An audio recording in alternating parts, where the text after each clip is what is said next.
What's going on, everybody? It's your boy BJ, the DJ. You are now tuned into the rewrap. This is episode 21.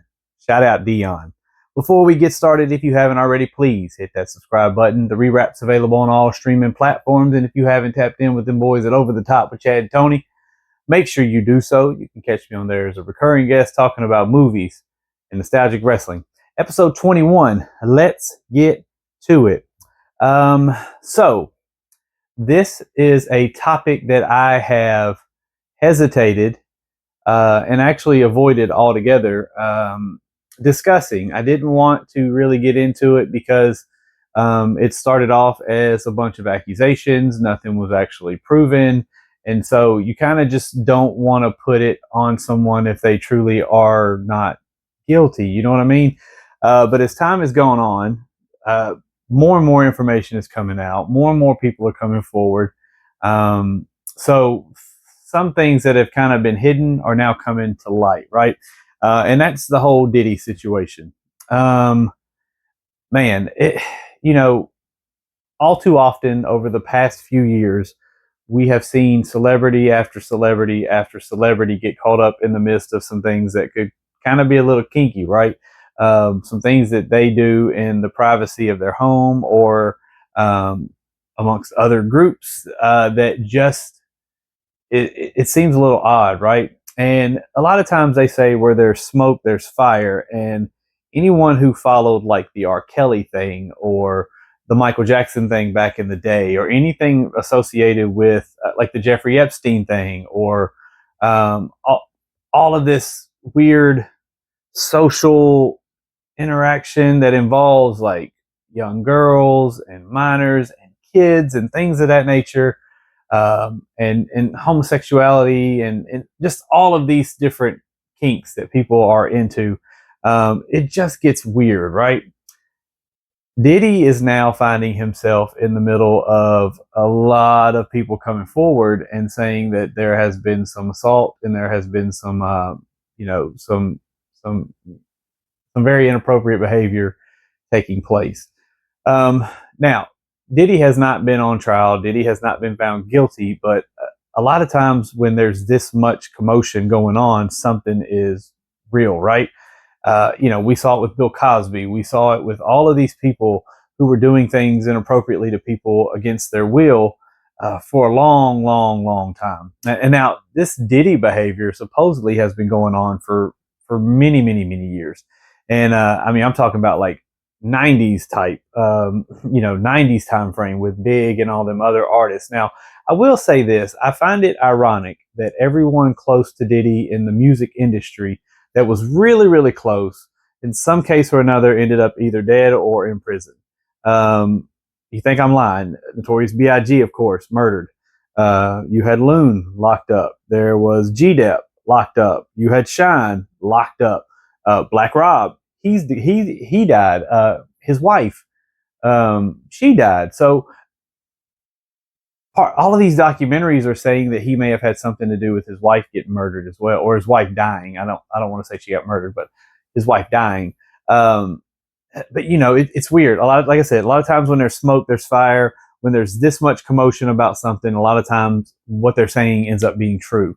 R. Kelly's still in prison right now, and we haven't really heard anything about R. Kelly in some time, right? He's just, once all of the trials ended and the payouts happened and everything was settled up, R. Kelly's been there and he hasn't gotten out. Bill Cosby, of course, eventually got out, but the Jeffrey Epstein thing, of course, ended with him dying. But the fear is that people involved will get exposed, and I fully understand. I think if you truly are involved in those types of situations and it's harmful to people against their will, then you should be found out. I don't care who you are. I don't care if it's, the biggest artist in the world or the president or people along those lines. I don't care who it is.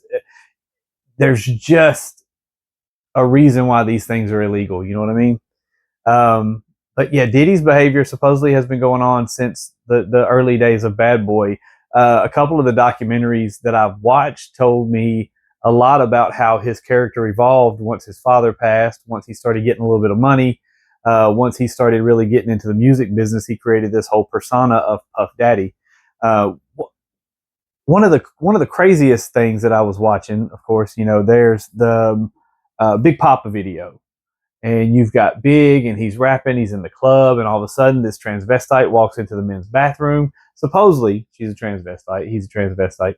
Walks into the men's bathroom, and P's standing up. The guys see that, and they take off. And then it fast forwards. This video I was watching fast forwards to the warning video, and supposedly that same transvestite is in bed with Biggie during the warning video. So, I mean, like I said, where there's smoke, there's fire.